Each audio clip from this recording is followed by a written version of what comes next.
almost to Christmas time, but boy, the business pace has not slowed down at all. Not at all. There's all kinds of interesting news still all through the holidays. Normally, this is our quiet time. We can relax a little bit. Not this year. We are really cranking out some news this year. I think so. Dan Mayfield's here from Albuquerque Business First. Welcome. Good to see you. Thank you. Well, the first big thing is, the city hired a new economic development director. Right. Yeah. And a lot of people were like, "Hey, who's that guy?" Oh, listen. Gary's a great guy. I know Gary. Oh, awesome. I've known Gary for a long time, good. and he is a serial entrepreneur. He absolutely is. He absolutely is. He worked for Intel. He started healthcare companies. He went with Intel to Ireland to help them start a factory out there. I think he was one of the original executives when they opened the Intel plant. He was one of the first guys who opened the Fab 7 and Fab 9, some of the old factories now at Intel out in Rio Rancho, and one of the first guys to have to recruit a lot of the engineers out here. He had to go and kind of give people the hard sell in the early 80s about Rio Rancho and why it was a great town to move to 30 years ago. And now a lot of those people, they stuck around, and he's one of the guys who helped bring in a lot of the talent that Rio Rancho now has. Yeah, he's a great guy. But still, a lot of people didn't really know who he was. And also that move by the mayor to bring him in signaled a real shift. Because the guys who were there before, we knew them from the state, and their main mission had been to recruit companies into Albuquerque. Right. But the city already has a contract with other groups to recruit companies. And the mayor didn't want to double those efforts and decided he'd bring in a guy like Gary who is an entrepreneur, who knows what entrepreneurs need and how to help them on the ground, and what kinds of things have been the stumbling blocks to growing companies and building companies here. Do you think the mayor has given Gary the tools he needs to cut through a lot of the government Not yet. stuff? But is that coming? Yes. So the deal is, the mayor says that one of the things he's really wanted for a while is more money into the economic development program itself.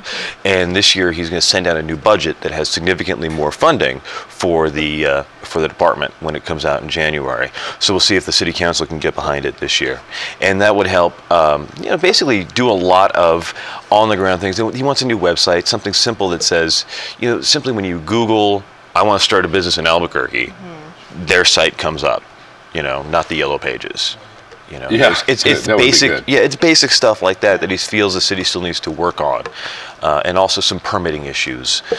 Things like if you want to start a business in Albuquerque, you have to get your state tax ID number and your state business number, and then your city license and your inspections and all of that. Why not make that a thing? He wants to make sure that stuff is, those simple stumbling blocks that the city can do from a policy perspective are taken care of, and so it will take more money, but hopefully the city council will get behind the mayor and we'll see something happen with that. I think Gary's the perfect guy. Go ahead, Nick. What I'm hearing is Gary's #1 goal then is to help entrepreneurs. Absolutely. Right? Absolutely. He really wants to start companies here. Because, whatever we're doing when it comes to recruiting companies, it's not working. It's not. Yeah. And, it's really tough to compete with a Phoenix or an Austin or a Portland or a Denver, And we just don't have the closing fund for it. We don't have the job funds for it, the training funds like other states do. So Gary's idea is, well, hey, let's do something different. Let's try growing our own economy and building it up. This is good. Yeah, and that was what Portland did, and it's a success there. It's what Seattle did. It's been a success there, and there's no reason we shouldn't be able to do it too. We have, you just look at the federal labs, and there's so many great ideas coming out of there every day that we know there's companies that are just waiting to be birthed here in Albuquerque. It's great. Let's move on to the downtown grocery store. Why is this so hard to do? This is frustrating. I couldn't believe this last What week. happened? Something about dirt? Yes. It's amazing to me. The city paid about $1.5 million 3 years ago to remediate a parking lot. And just quick background, part of the downtown 2010 plan, as in the year 2010, was to have a grocery store. And that was a plan that was developed in the year 1999. And we still do not have one. We've been working on it for years. So the city ended up kind of just with blind luck getting a lot there on the corner of 2nd and Gold.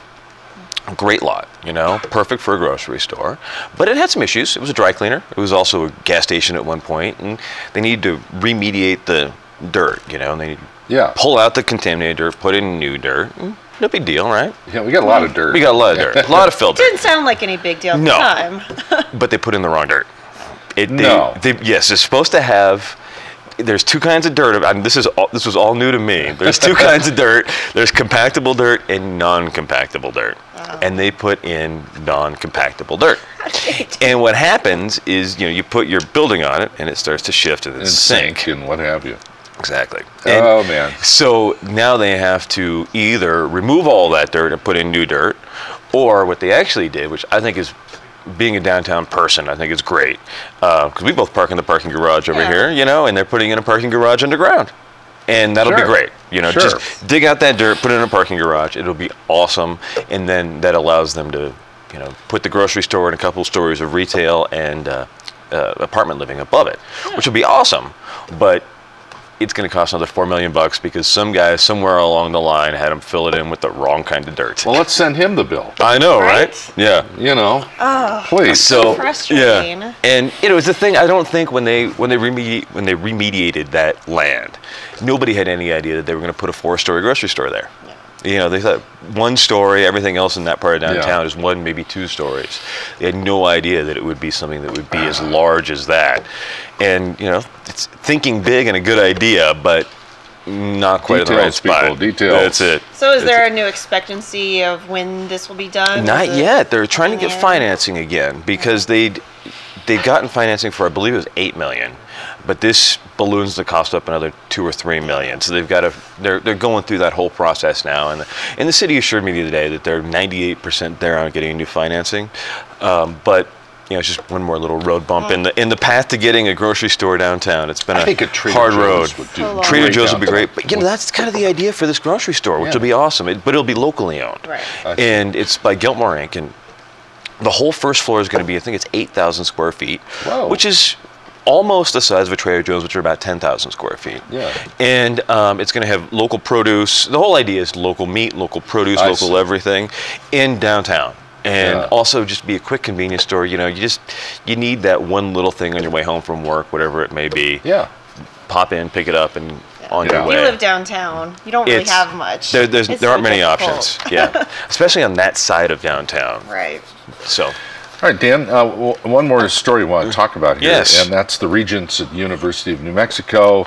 They tabled the whole idea for Innovate ABQ. Hit the pause button on that. Now, what's the backstory on this? Oh, this is real interesting. So for those who haven't been following the Innovate ABQ idea, President Bob Frank was at the University of Florida, and there they created this giant 8-acre site that is a business incubator. And the whole idea behind it is to commercialize the technologies that the school was developing inside. So UNM has the same thing. It's called STC. But it's been kind of off campus and this weird kind of thing, and it's full. I mean, there are 12 companies there right now, and they got no more room at the inn. So Bob Frank has decided he was going to pick up the ball and run with it and try to buy the old First Baptist Church site on the corner of Central and University. And they've been working on it for a long, long time now. And they've gotten a $1.5 million federal grant, a $3 million grant from a local credit union. The city voters voted to put $2 million into this project during the last election. And the school has about $1 million that they're going to put into this. And it's been a project that's been pretty well figured out.